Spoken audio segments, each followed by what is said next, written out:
सोमवार को राज्यसभा सांसद कार्तिकेय शर्मा झज्जर पहुंचे। ब्राह्मण धर्मशाला में श्री ब्राह्मण महासभा द्वारा आयोजित कार्यक्रम को उन्होंने संबोधित किया और कहा कि 27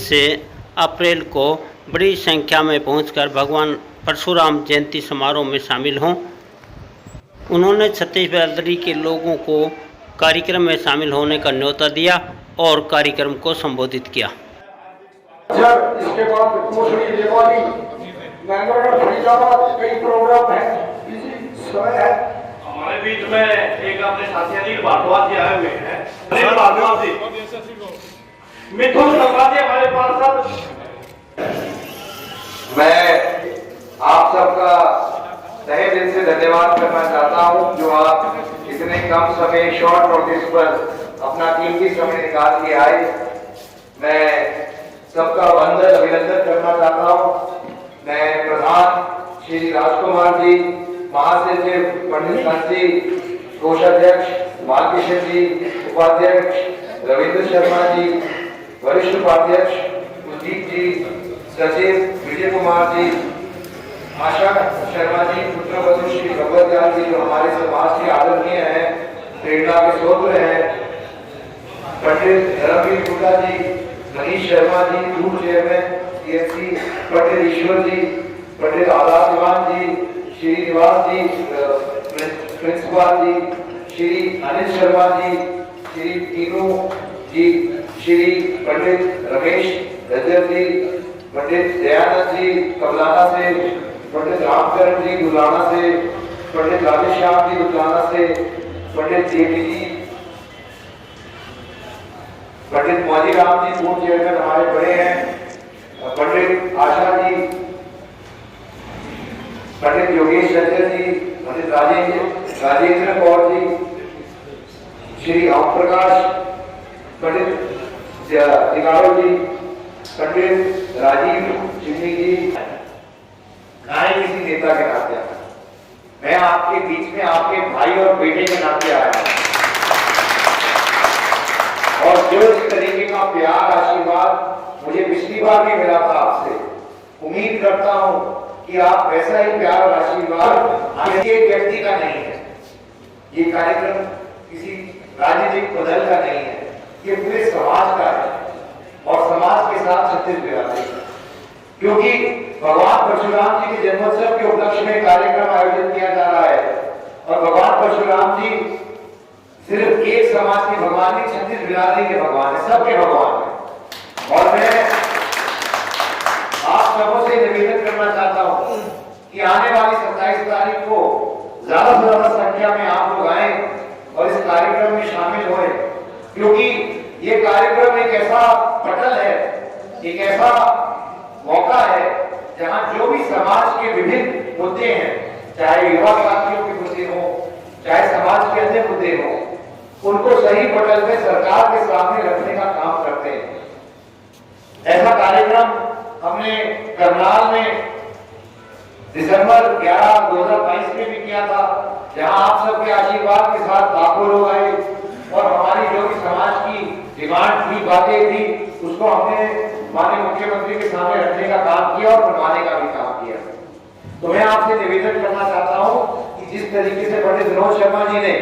अपने सार्वजनिक जीवन के अंदर हक और हकूक की लड़ाई लड़ने का काम किया समाज की, चाहे वो ईटीवी की लड़ाई लड़ने का काम हो, चाहे वो धोनी की जमीन का मालिकाना हक दिलाने की लड़ाई हो, चाहे वो कोई भी और अन्य विषय हो, जैसे गौर संस्थान में बराबर में जो विषय आया या अन्य विषय हो, हमेशा से उन्होंने समाज के प्रति संवेदनशील होकर जो भी मुद्दे ज्वलंत हैं उनके ऊपर काम करने के लिए, उनके लिए लड़ने का काम किया है। मैं उनका बेटा हूं, उनके दिखाए हुए रास्ते पे चल रहा हूं, उन्हीं के मार्गदर्शन पे चल रहा हूं और उन्हीं की शिक्षा पे चल रहा हूं, क्योंकि मेरे पिताजी ने मुझे एक बात कही थी कि देखो भगवान की कृपा है, किसी चीज की कमी नहीं, हर चीज से सक्षम बनाया है भगवान। अगर सार्वजनिक जीवन में जाना है तो तभी जाना अगर सेवा भाव से जाओगे और अपने समाज की और गरीब लोगों की मदद करना चाहते हो। तो मैं बस उन्हीं की सिखाई हुई शिक्षा पे आगे बढ़ने का काम कर रहा हूं और जिस श्रृंखला में हमने 2 कार्यक्रम पहले किए हैं, भगवान परशुराम जी के जन्मोत्सव के उपलक्ष्य में उसी श्रृंखला में ये तीसरा कार्यक्रम इस बार पंचकूला में किया जा रहा है। तो हमारे बुजुर्गों ने, बड़े बुजुर्गों ने तो अपना काम किया है, चाहे मैं बात करूं पंडित भगवत दयाल शर्मा जी की, चाहे मैं बात करूं दादा लक्ष्मी की या पंडित विनोद शर्मा जी की, तो हमारे बड़े बुजुर्गों ने तो अपना काम किया है। उन्होंने समाज के प्रति जो उनका दायित्व बनता था उससे बढ़ चढ़ के काम किया है, योगदान दिया है। अब बारी हमारी है, युवा पीढ़ी की है कि इसको आगे बढ़ाने का काम युवा पीढ़ी अपने कंधों पे ले और आगे बढ़ाए, क्योंकि आज भारत दुनिया का सबसे युवा देश है, 65% आबादी युवा है। तो जो हमारे संस्कार है, जो हमारी शिक्षा है, जो भगवान परशुराम जी की शिक्षा है, जो उनकी सोच है, उसको बढ़ाने का, उसकी पैरोकारी करने का दायित्व भी ब्राह्मण होने के नाते हमारी जिम्मेवारी बनती है और खासकर युवा पीढ़ी की जिम्मेदारी बनती है।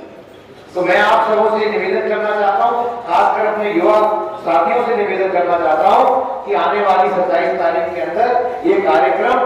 आने वाली समय के लिए नींव रखने का काम करेगा, ताकि हमारी जो भी बातें हो, देखिए मुझसे पहले कई वक्ताओं ने बड़े हैं, प्यार करते हैं, आशीर्वाद देते हैं, मनोकामना है, समाज की भी होती है, मुझे विविध बातें कही, लेकिन मैं उदाहरण पंडित विनोद शर्मा जी का इसलिए लेना चाहता हूं कि अगर आपकी इच्छा शक्ति और अगर आपके दृढ़ निश्चय हो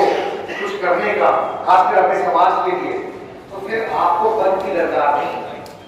पद महत्वपूर्ण नहीं है, पद नहीं भी हो तब भी ईपीपीजी करा के लाए थे बाबू जी, पद नहीं था फिर भी धोनी के बारे में करा के लाए थे। तो मैं आपसे इतना निवेदन करना चाहता हूं कि हमें समाज के अंदर समाज को व्यवस्थित करने की जरूरत है, संगठित करने की जरूरत है, ताकि हम अपनी बात एक मत पर रख सके, एक जगह रख सके और सुनिश्चित करके रख सके कि ये मत पूरे समाज का है, इसमें कोई राजनीति नहीं है, ये समाज के हित की बात है। और समाज की हित की बात जब तक हम नहीं करेंगे तब तक समाज आगे नहीं बढ़ सकता। इसीलिए मैं आपसे निवेदन करना चाहता हूं कि ये कार्यक्रम अत्यंत महत्वपूर्ण है कि समाज संगठित होकर,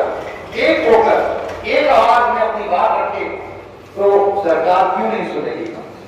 क्यों नहीं मुख्यमंत्री सुनेंगे बात। मैं धन्यवाद करना चाहता हूं माननीय प्रधानमंत्री जी का, नरेंद्र मोदी जी का, मैं धन्यवाद करना चाहता हूं माननीय नैन्सी सैनी जी का कि इस बार इतिहास रचने का काम किया है हरियाणा के चुनाव के अंदर। हरियाणा के चुनाव के अंदर सबसे अधिकांश ब्राह्मण समाज से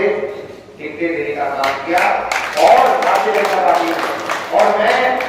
आप लोगों का धन्यवाद करना चाहता हूं, वंदन अभिनंदन करना चाहता हूं कि आपने भी सबसे ज्यादा ब्राह्मण विधायक ताकि भेजने का काम किया हरियाणा सरकार। तो अगर समाज को अपना हक चाहिए, हिस्सेदारी चाहिए, तो उसके लिए संगठित होना जरूरी है, एक आवाज में अपनी बात रखनी जरूरी है। इसीलिए ये पटल को महत्व देने का फैसला किया कि वार्षिक तौर पर एक ऐसा कार्यक्रम होना चाहिए जहां हम अपनी बात जाकर रख सके, और मुझे पूर्ण रूप से भरोसा है कि वो हमारी बात जरूर सुने। रही बात, तो मैं तो न्योता देने आया हूँ, सही बात है, न्योता दूंगा, मेरे बड़े बुजुर्ग हैं, मेरे परिवार के हैं, और छत्तीस बिरादरी को न्योता देने आया हूँ, क्योंकि भगवान परशुराम जी सबके आदरणीय है, सबके भगवान। लेकिन ये बात भी कहना चाहता हूँ कि मेरे घर के दरवाजे और दिल के दरवाजे आपके लिए हमेशा खोले हैं। आपको किसी कारण की, किसी बहाने की जरूरत नहीं है। मैं किसी तरीके से आपके काम आ सकूं तो उसको अपना सौभाग्य मानूंगा। हरियाणा के शहर की, हरियाणा के शहर की, आने वाले सीएम की, शर्मा की। मैं अपनी बात से इतनी कहना चाहता हूँ कि भगवान ने सक्षम बनाया है, सशक्त बनाया है, और जितनी ताकत दी है उससे बढ़कर कोशिश करूंगा कि आपके काम आ सकूं, आपकी मदद कर सकूं। इसी धारणा के साथ, इसी प्रेम और प्यार के साथ जिससे आपने आशीर्वाद दिया है, इसी के साथ बस इतनी कामना करता हूं भगवान से कि ये प्रेम हजार इसी तरह बना रहे और आपके लिए मैं कुछ कर सकूं, उसके लिए हमेशा तत्पर हूं। इसी के साथ मैं अपनी वाणी को विराम देता हूं और उन्हें आपसे निवेदन करता हूं कि आने वाली 27 तारीख को भारी सी भारी संख्या में झज्जर इस बार सारे रिकॉर्ड तोड़ते हुए पंचकूला चले आए, ताकि हम अपनी बात सशक्त सक्षम तरीके से रख सके। सारे साधनों का इंतजाम, और हमें, मैं भी अपने निजी फंड से आपकी मदद करोगे। अगर आप वहां पर एक छोटा कोचिंग सेंटर बच्चों के लिए चलाने का काम, ठीक है, ताकि वहां से हम साल में 5-10 बच्चे IAS, IPS, SCS पढ़ा के तैयार करने की कोशिश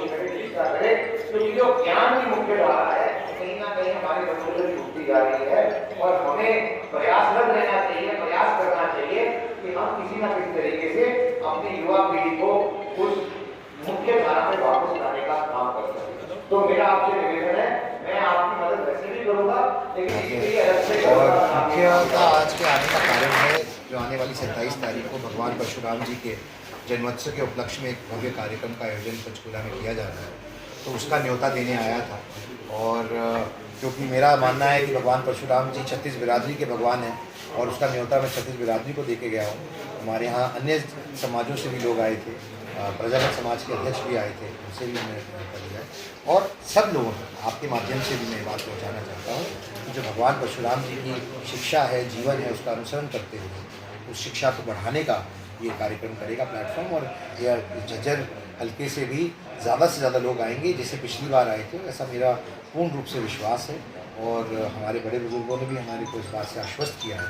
और हम उनका इंतज़ार करेंगे ताकि हम माननीय मुख्यमंत्री जी श्री नैब सिंह सैनी जी जो चीफ गेस्ट हैं मुख्य अतिथि हैं इस कार्यक्रम के, और ये कार्यक्रम वहाँ करेंगे पंचकूला में आने वाली 27 तारीख को सुबह 10 बजे ताऊ देवी लाल से।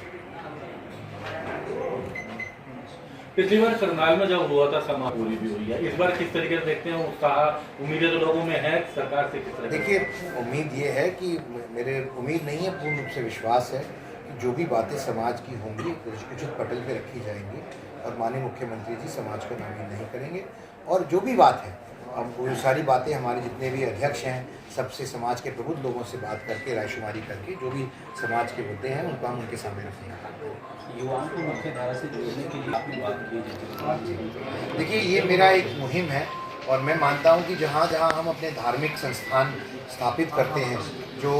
समाज के पिछड़े हुए वर्ग रह जाता है उनकी भलाई के लिए, ताकि वो सुविधाएं उनको मिल सके, चाहे वो हॉल की हो, चाहे कमरों की हो, और वंचित जो रह जाते हैं उनके लिए की है। वहीं कहीं ना कहीं हम लोगों को युवा पीढ़ी के लिए भी कुछ सोचना चाहिए, और ख़ासकर जो ज्ञान की और तैयारी की बातें हैं, यानी कि जैसे चाहे UPSC की हो, चाहे सिविल सर्विसेज, HCS की सर्विसेज हों, अन्य ऐसे एग्जाम जो सेंट्रल सर्विसेज को और स्टेट सर्विसेज के, उसके लिए कोचिंग सेंटर अगर यहाँ खोले जाएँ तो बच्चों को इसका बहुत फ़ायदा मिलेगा। और मैंने ये बीड़ा उठाया है कि हम ऐसे अपने धार्मिक संस्थानों के अंदर जहाँ जहाँ जो हमारे अध्यक्ष और हमारी कार्यकारिणी उसके अंदर अपना योगदान देने के लिए तैयार है, कोई जगह देने को तैयार है, तो वहाँ पर इस तरह के कोचिंग सेंटर चलाए जाएं ताकि उन बच्चों को इसका फ़ायदा मिल सके और वो बच्चे को दूर दराज के इलाकों में ना जाना पड़े। बहुत सारी दिक्कतें होती हैं, परिवार की दिक्कतें होती हैं, साधन संसाधन की दिक्कतें होती हैं। बच्चे बड़े शहरों में जाकर कहीं कोई कोटा जाता है, कोई दिल्ली जाता है तैयारी करने के लिए। अगर ऐसी व्यवस्थाएँ उनको यहीं मिल जाएँ तो उनको सुविधा मिलेगी और ज़्यादा से ज़्यादा बच्चों को अपने काम के ऊपर फोकस करने का मौका मिलेगा। तो उसके दृष्टिकोण से ये योजना बनाई है, और उस योजना के तहत अगर झज्जर के अंदर ऐसी जगह मुहैया कराई जाएगी कार्यकारिणी द्वारा, तो मैं झज्जर के अंदर ये घोषणा करके जा रहा हूँ कि हम ऐसा स्टडी सेंटर जरूर नहीं। भगवान, मेरा कहने का मतलब है कि ज़मीन का काम नहीं है, ये विषय हमारे धर्म और आस्था से जुड़ा हुआ है और ख़ासकर समाज से जुड़ा हुआ है। कि समाज हमेशा से, चाहे वो भौतिक विज्ञान हो, चाहे विज्ञान हो, चाहे कोई किसी भी प्रकार का विज्ञान हो, ब्राह्मण समाज हमेशा ज्ञान को बढ़ाने के लिए, उसके प्रचार प्रसार के लिए हमेशा से अग्रणी रहा।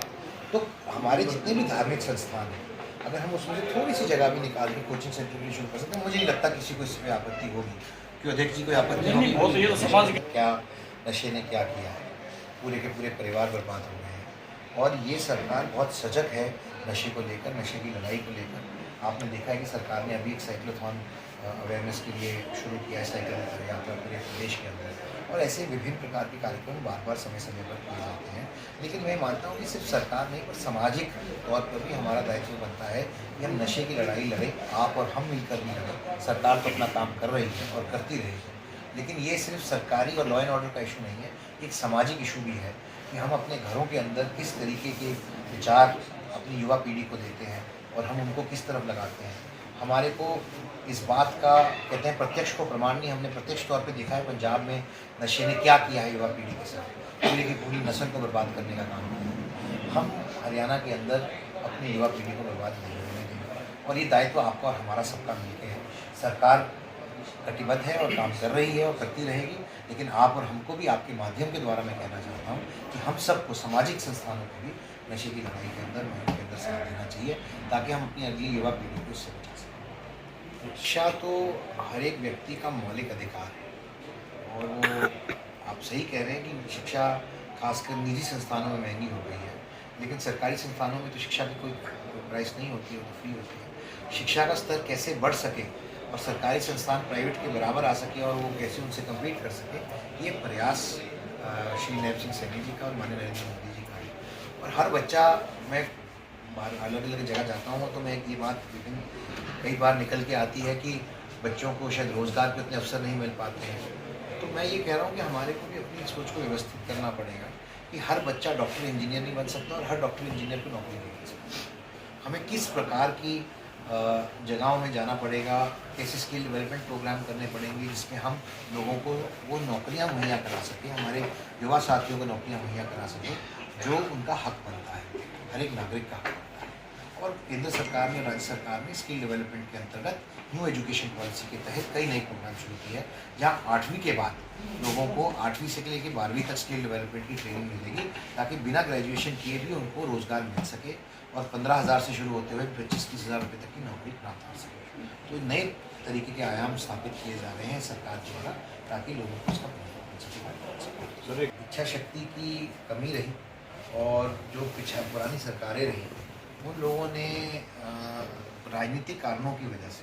सिर्फ एक एरिया या एक वोट बैंक को ही अपना समझकर वहाँ पर फोकस करने का काम किया। और ये भारतीय जनता पार्टी की विशेषता मैं ये मानूंगा कि उन्होंने सबका साथ सबका विकास